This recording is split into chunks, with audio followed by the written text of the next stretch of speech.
ॐ सहना भवतु सहनौ भुनक्तु सह वीर्यं करवावहै तेजस्विनावधीतमस्तु मा विद्विषावहै। ओम शांति शांति शांति। हरि ओम। तो आपको ध्यान होगा जब अर्जुन ने कहा था कि हे राघव, हे कृष्ण, मैं आपका, हे केशव, मैं आपका वह रूप देखना चाहता हूँ जो कि जो आपने जैसा बताया है उसको प्रत्यक्ष आंखों से देखना चाहता हूँ। तो भगवान ने सबसे पहले क्या कहा था? उन्होंने याद दिलाए थे कि रुद्र थे और वसु थे और अश्विन थे, अश्विनी कुमार थे, मरुदगण थे। तो अब अर्जुन क्या कहते हैं?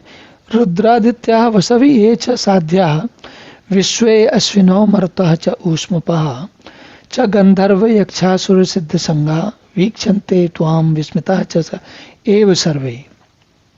कहते हैं जो 11 रुद्र आपने बताए थे और 12 आदित्य, 8 वसु, साध्यगण, विश्वदेव, अश्विनी कुमार, मरुदगण और पितरों का समुदाय, गंधर्व, यक्ष, राक्षस और सिद्धों के समुदाय, वो सारे के सारे विस्मित होकर आपको देखते हैं। और वो विस्मित होकर कब देखते हैं? देखिए, इनमें से जितने लोगों के नाम लिए गए हैं उनमें से देवों और ज्ञानी जनों की बात तो छोड़ दीजिए, पर जैसे गंधर्व, यक्ष, राक्षस इत्यादि हैं, ये सब लोग तो क्या होता है, ये सब अपने अपने गर्व में, अपने अपने घमंड में रहते हैं कि हम कुछ हैं, हम कुछ करेंगे।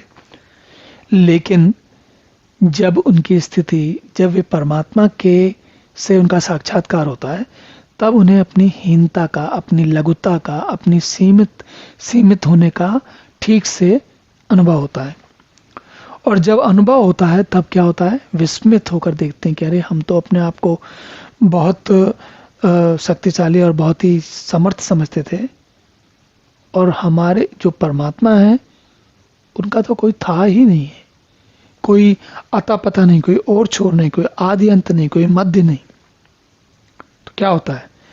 वे सभी जो और ये इस स्थिति में पहुंचने के बाद, चाहे सिद्ध हो और चाहे सुर हो, चाहे असुर हो, और चाहे गंधर्व, यक्ष, रुद्र, आदित्य और वसु हो, सभी के सभी, क्योंकि जब तक ये सारे के सारे जब तक अपनी स्वयं की सत्ता को जब तक समर्थ समझते हैं, तब तक उनको परमात्मा के बारे में अनुभव, परमात्मा क्या है इसके बारे में ना तो अनुभव होता है, ना अंदाजा लगा पाते हैं, ना अनुमान लगा पाते हैं।